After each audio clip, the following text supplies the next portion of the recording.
Homologation is a term used in racing to describe how manufacturers must produce road-legal versions of the race cars in order to compete. Essentially, this ensured that each company raced road-legal cars and made it more competitive. Most manufacturers got away with racing cars that were way more capable than the road-going versions, however some were pretty much identical. These are my top 5 homologation specials that came out of the late 80s and early 90s in the era of early GT1 Le Mans to Group B rally racing.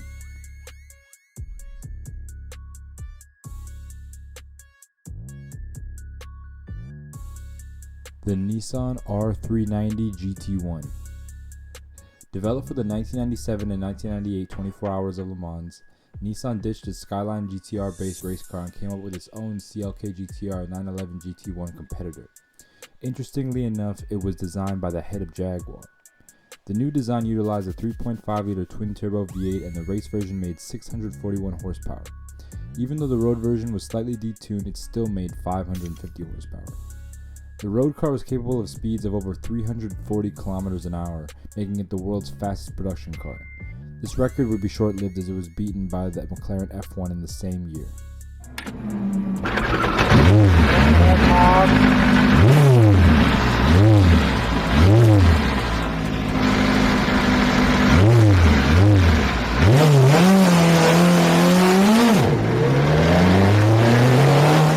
Unfortunately, you'll probably never see one as there were only 2 ever built. This design was interesting in the fact that it borrowed its headlights from a 300ZX and its taillights from a Fiat Coupe. Even though its top speed is 220 miles per hour, its dash only reads out to 170. This car was obviously not completely thought out at the time of production and was never really designed to be a production car.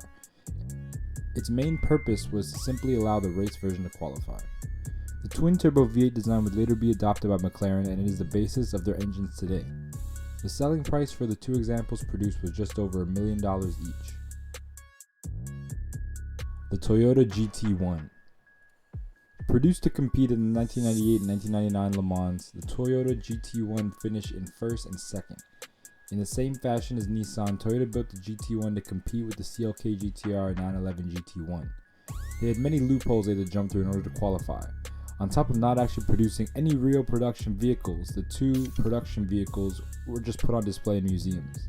They got around the requirement for storage space by convincing the judges that the qualified storage space was to be inside the empty fuel tank.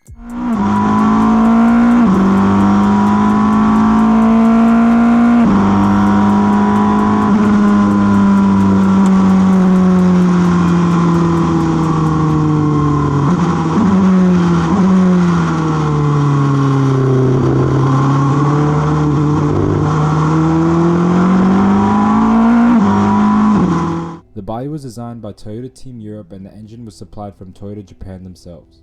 The road-going versions of the GT1 were bare bones to say the least. They featured leather seats and a full-size wiper. The race version had a wiper that only went a couple inches up the windshield.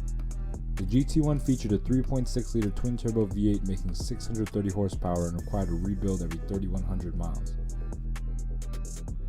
The Dower 962 Le Mans. Based on the 962 race car, Dower was one of the many companies that built a race car based on the Porsche design. It featured a 3-liter twin-turbo flat 6 making 730 horsepower and only weighed 2,381 pounds. Similar to the large manufacturers, racing teams also had to produce their own road-going versions of their cars. Dower produced 13 road-going examples.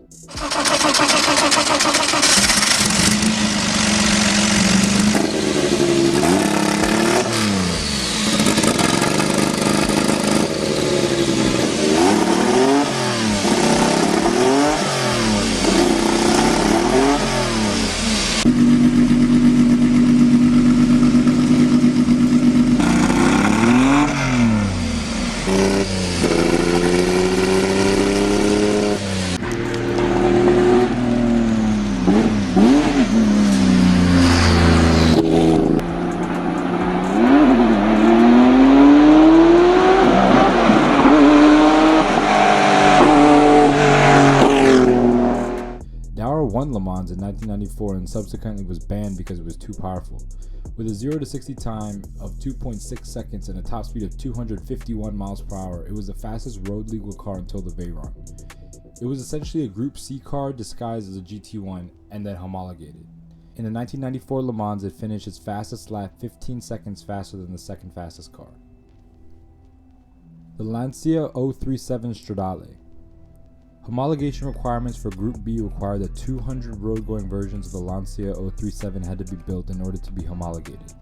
A group effort by Abarth and Pininfarina, the R390 Stradale had a supercharged 2-liter inline-4 making 300 horsepower in the later versions. There's not much else to say about it, so let's just look at it.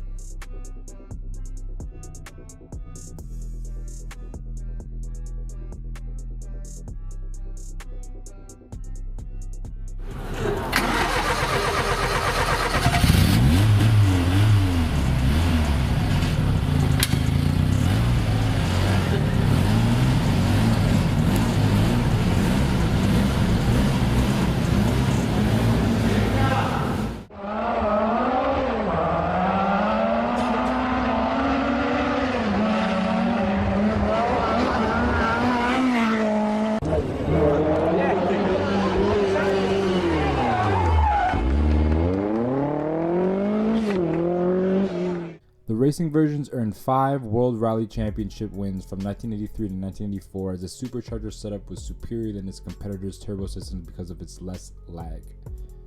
With 270 produced, each is worth about $500,000, a fair price to pay for one of the most beautiful, most perfectly balanced machines ever made. The McLaren M6 GT. Finally, we have the McLaren M6 GT. This car is different because it never actually raced.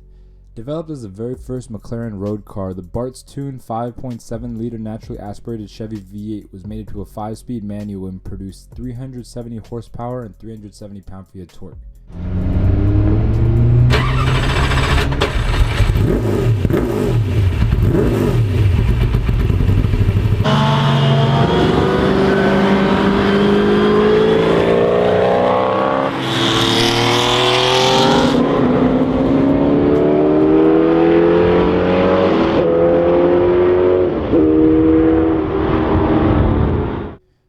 Units were planned for production when Bruce McLaren died during a test run in the M6 GT. Production was halted at just 4 units, and it is said these cars were the basis of the ethos of what became to be the McLaren F1. Bruce McLaren wanted to make the lightest possible vehicle as he believed that was the only way to get the best driving dynamics. If you like this video, hit the like button and don't forget to subscribe. Let me know what video topics you think I should do next. Y'all have a good one.